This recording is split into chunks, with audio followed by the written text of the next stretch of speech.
पुढची बातमी आहे नवी मुंबईतून।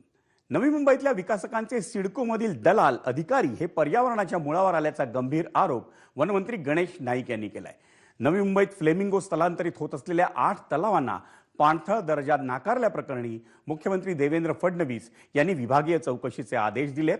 नवी मुंबई शहरात पाणथळ जागाच नाहीत असा निष्कर्ष काढून तलावांच्या जागी भूखंड निर्माण करून ते विकण्याचा सिडकोचा घाट होता असा पर्यावरण प्रेमींनी आरोप केला होता।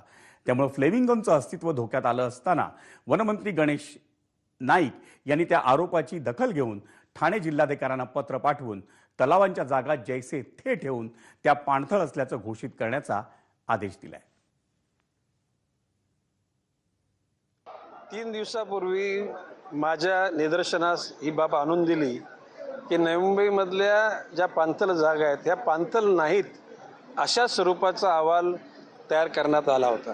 माननीय जिल्हाधिकारी पंचायत साहेबांना मी फोन केला, त्यांनी सांगितलं की आम्ही मिनिट्स कन्फर्म केलेले नाहीत। तर मी त्यांना सांगितलं की जर का पाणथळ जागा ह्या समुद्र किनाऱ्याला आहेत, समुद्र किनारा म्हणजे खाडीचा किनारा हा मँग्रोव्ह डिव्हिजनशी कनेक्टेड आहे। मँग्रोव्ह डिव्हिजनचा अधिकारी तिथे जर त्या मीटिंगला नसेल आणि तशा प्रकारचा निर्णय घेतला असेल तर ते दुर्दैव आहे।